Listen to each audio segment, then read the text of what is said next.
Hey guys, welcome back to another Minecraft tutorial. Today I'm going to be showing you how to build a villager breeder. So, uh, as you can see here, I've built a villager breeder already. This one's a bit big, but you can build it pretty much any size, as long as it's got enough crops and two villagers and all, yeah, and beds. And as you can see, they did produce some babies here, and they've grown up. It's quite a lot. I was the wandering trader as well. Anyways, so here's what you're going to need for this build. Obviously, you need another right hoe and some crops. Ideally, carrots, because when villagers harvest carrots, they only get carrots, nothing else. But potatoes are good as well. Though there is a small chance that they'll pick up poisonous potatoes, which they obviously won't trade with one another. And beetroot seeds and wheat. You need quite a lot of these for them to breed, but I recommend carrots for this build. So what we're gonna do, obviously, yeah, and we need water and composter as well. So what we're gonna do is we're gonna place down our water here, and in the 4x4 area we're gonna harvest the land. 1, 2, 3, 4. Oops. 1, 2, 3, 4. Okay, and now I'm gonna go ahead and fill that in. All right, and bear in mind that I know this is smaller than the other one, the one that I just showed you, but it doesn't need to be that big. It might take a little bit longer if it's smaller, but it's still pretty good. It's good for the starter game when you don't have that much resources. So, anyways, we're gonna plant our carrots.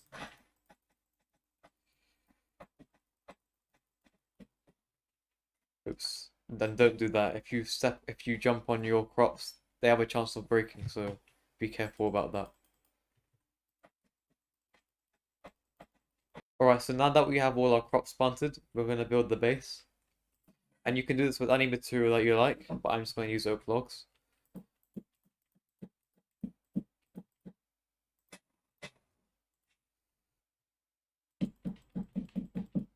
So I'm going to continue building this up with glass and cobblestone. Sorry if this looks ugly, but you don't need to look that fancy in the starting when you just start your game. When you get a lot of materials, or when you're in the late game, then you might want to design it a bit more.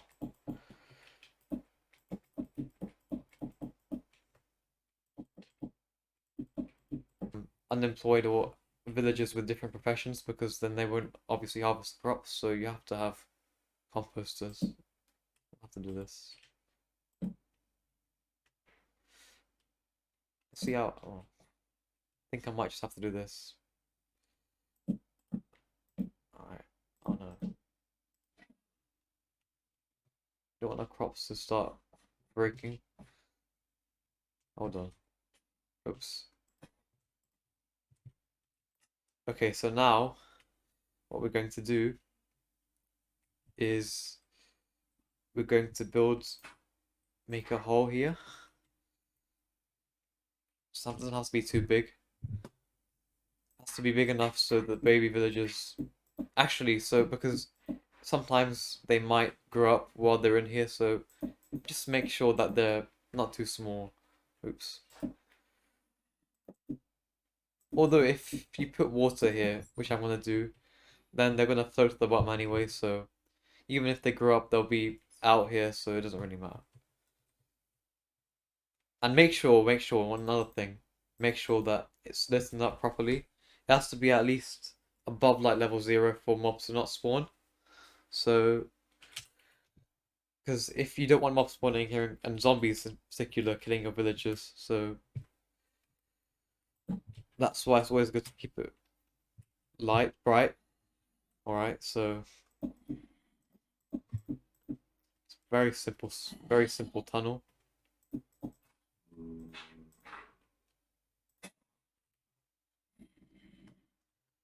Let's see what the light level is. So mobs shouldn't be able to spawn here. I want to put one here just in case, but okay. So now that's done, we're gonna put water here, so the baby villagers float down, and then might just do it 2 blocks tall just in case, and then they're gonna be able to climb up here, and then they're gonna be able to not walk out because we're gonna have a fence there, but it wasn't really smart of me to do it here to be honest, because we don't want them falling down here, and then all those creepy crawlies. So we're gonna have to build this up. Okay, so if you were smart, unlike me, you would build it on land so they'll be able to walk out when you let them. But this is the basic concept. They just lay in a platform, and then when they're ready to be released, you just open the gate. But obviously we can't do that here because, well, that explains it all, doesn't it? All right. So, anyways, they're supposed to fall down that water down that stream, and then they're gonna be able to walk up and get here, and then when they're ready to be released, you just open the gate. And yeah, so now we're done with that. The next step is to actually put the villagers inside the breeder. So bear with me. Okay, so now that we have these 2 fellas here, we're gonna put down the beds outside the breeder. So as I said before, the villagers can't will be able to see the beds because the trapdoor to them is invisible. Don't ask me why, but it is. That's how Minecraft works. Anyways, so they're gonna be able to see that, and then when we put down our beds, we're going to let's get our beds. So when we put down our beds, they're going to be able to see them, and they're going to be able to think that they're going to be able to plop out some babies because the babies have a bed, obviously.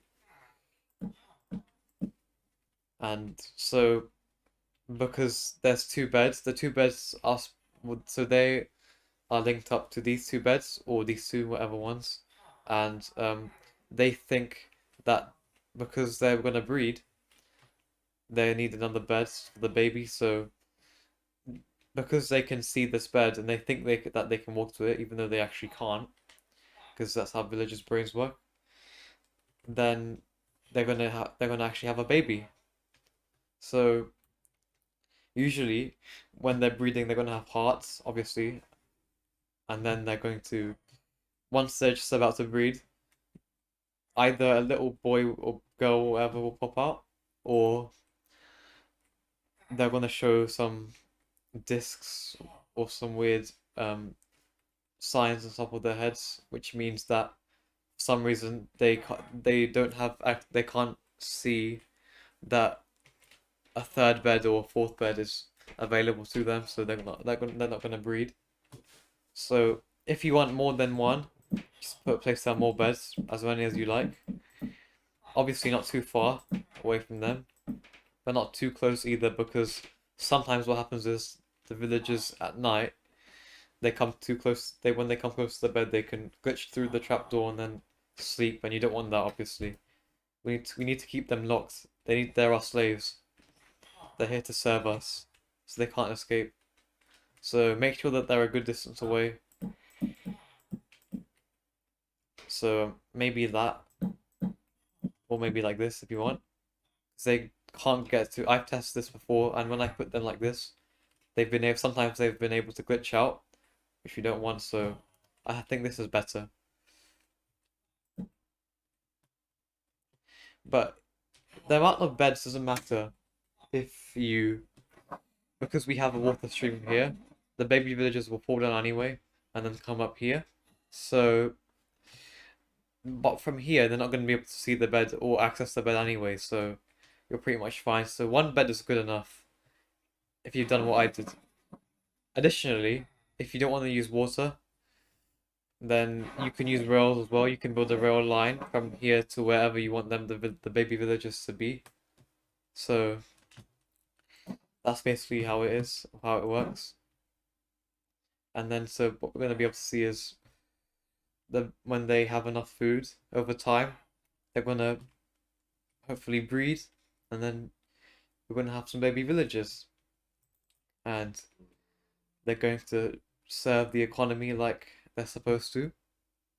And yeah, so I hope you found this video helpful. If you did find it helpful, please like and subscribe and leave a comment down below for what you'd like to see me do next on this channel. And I hope to see you guys again sometime. And peace out.